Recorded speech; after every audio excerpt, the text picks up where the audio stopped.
De toutes les histoires de personnages de la série, s'il y en a bien un qui se devait d'avoir son épisode rapidement, c'est bel et bien Killby. Un personnage que j'affectionne beaucoup, qui a une histoire passionnante, mêlant la mythologie des Héliatropes à celle du monde des 12 actuel, tout en étant mêlé d'une destinée tragique qui l'amènera à faire le pire pour donner sens à sa vie. Aujourd'hui, je vous invite à replonger dans l'histoire d'un des antagonistes le mieux écrit de son temps. Mais avant de débuter cette vidéo, comme d'habitude, n'oubliez pas de foncer sur le Discord des fans de la série en cliquant sur le lien en description. Je compte sur vous. Avec l'OAV qui arrive suivi de la saison 4, c'est plus que jamais l'endroit où se retrouver pour partager tous ensemble ce moment unique qui nous aura demandé pas mal de patience. Allez, en parlant de patience, il est temps de commencer cette vidéo. Voilà la tragique histoire de Killby.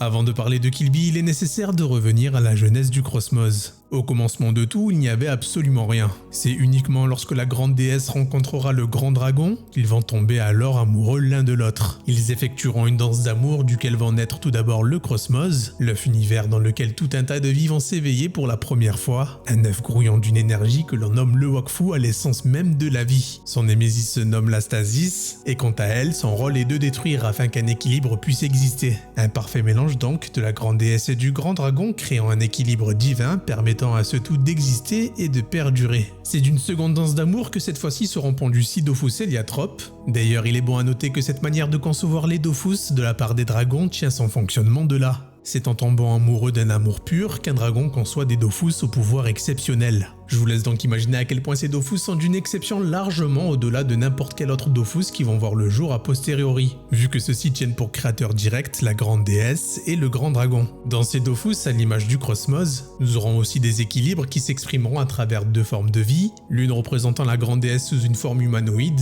et l'autre représentant un dragon. Chaque œuf renferme une paire de jumeaux parmi lesquels on retrouve un certain Killby accompagné de sa sœur Shinonome. Ces œufs seront la base d'un peuple régi par la grande déesse changeant de nom pour revêtir celui de déesse Héliatrope, créatrice et divinité du peuple Héliatrope. Un peuple qui sera tourné vers la spiritualité dont l'unique but sera de vivre en paix avec ceux qui les entourent. Un peuple foncièrement bon, cultivant le Wakfu, mais qui n'ont pas spécialement d'attrait belliqueux. Ils seront régis par les Héliatropes originaux provenant des 6 Dofus, prenant symboliquement le nom de Conseil des 6, bien que chacun avait son frère ou sœur dragon sur lequel compter. De ce conseil des 6, Killby et sa sœur Shinonome avaient le rôle de gardiens de l'histoire et de la mémoire des âges. De base, ce ne seront pas des combattants, c'est même tout le contraire. En plus d'être érudits dû à leurs dons, ils seront particulièrement doués dans la médecine. Parmi ses frères, Killby possédera un don unique, un don consistant à ce que malgré les morts les ramenant dans leur Dofus jusqu'à leur future résurrection, il garde sa mémoire absolument intacte, vie après vie. Un don fabuleux qui va certainement permettre au peuple Héliatrope d'avancer scientifiquement et technologiquement très vite, mais qui va petit à petit rendre le monde dans lequel vit Killby très étroit. Il aime foncièrement ses frères et sœurs, mais il verra très vite qu'il ne sera pas sur la même longueur d'onde.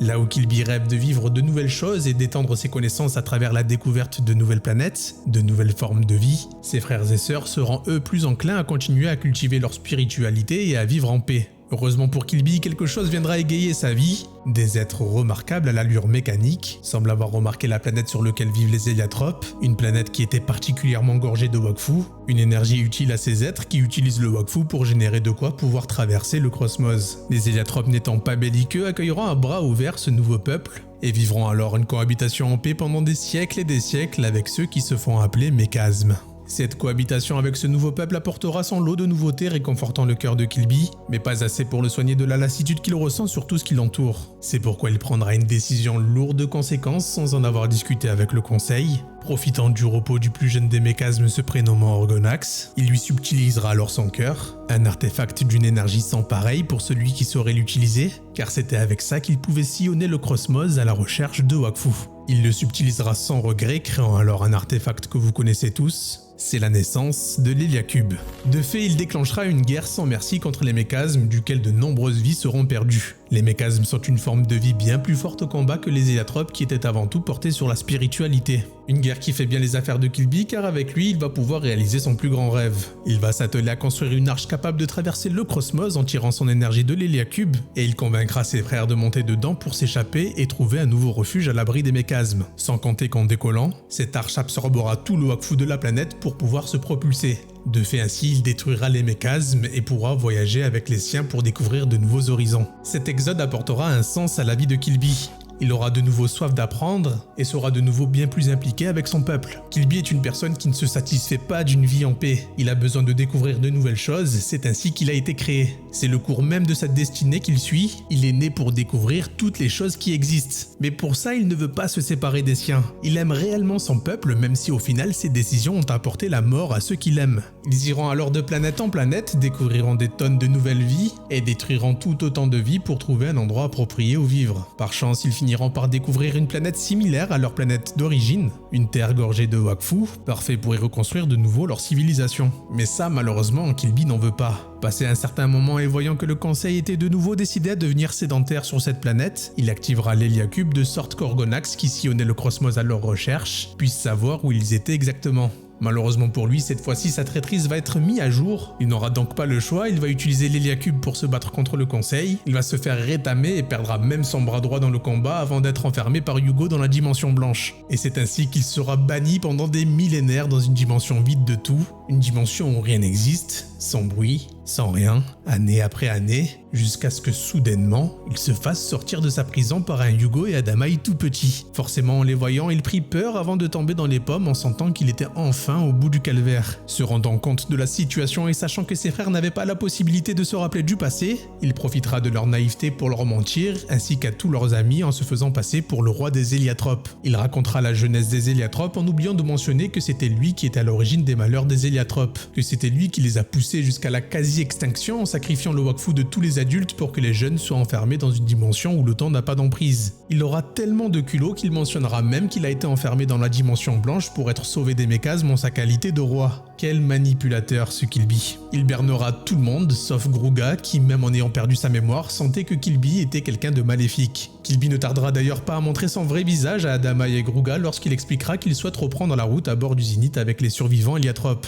Il revêtira de nouveau la forme qu'il avait prise face à ses frères autrefois avec l'Héliacube, sauf que cette fois-ci, il n'y a plus d'Héliatropes ni de dragons adultes expérimentés face à lui. Le seul qu'il sait vivant, c'est Faeris. C'est pour ça qu'après avoir rétamé Adamaï, il prendra son corps pour l'offrir à Anatar afin qu'il utilise ses pouvoirs de dragon Héliatrope pour l'aider dans son combat contre le plus puissant d'entre eux. J'ai nommé Faeris le Puissant. Faeris était en charge de surveiller le Dofus de Killby afin que ce dernier ne puisse jamais remettre la main dessus, sans quoi il aurait une puissance beaucoup trop importante pour qu'il puisse l'arrêter. Malheureusement pour Faeris, Killby aura bien préparé son coup en s'alliant au chouchou pour pouvoir s'occuper de Faeris, pendant que ce dernier retrouvera son Dofus. S'en suivra un combat épique contre Yugo où il aura 1000 fois l'opportunité de le détruire. Au lieu de ça, il l'emmènera tout d'abord dans la dimension blanche pour lui montrer là où il a été enfermé, avant de l'envoyer sur Emrub, là où étaient cachés les enfants Héliatropes que Yugo recherche depuis qu'il a conscience de ses pouvoirs. D'ailleurs, c'est ce que ne tardera pas à rétorquer Yugo à Killby. Killby n'est pas quelqu'un de foncièrement méchant, il n'a pas la volonté de détruire son peuple, bien au contraire. C'est juste qu'il a une volonté un peu démesurée de faire comprendre aux siens qu'il faut explorer le Cosmos, et devant ce goal ultime, il ne cédera face à rien. Il finira même par détruire par 2 fois la civilisation Héliatrope,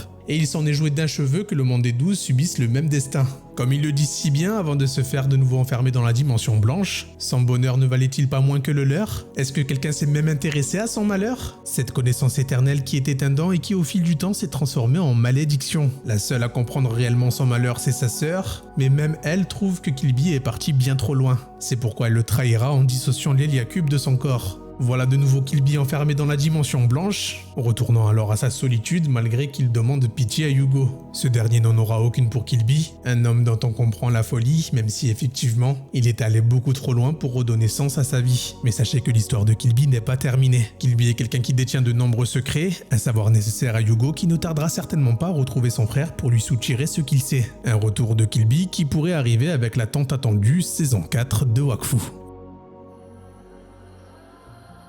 Voilà pour la grandiose histoire de Killby, j'espère qu'elle vous aura plu. Personnellement, je le dis sans cesse, mais c'est l'un de mes personnages favoris du Cosmos. Un personnage que je trouve tellement attachant malgré les atrocités qu'il a pu commettre. C'est super étrange comme sensation, mais c'est ce qui fait la magie de Killby. Et vous alors, que pensez-vous de lui? N'hésitez pas à me le dire en commentaire. En attendant, il est temps pour moi de retourner à mon écriture pour vous faire la prochaine histoire de personnage. C'était Zaki pour vous servir. Ciao!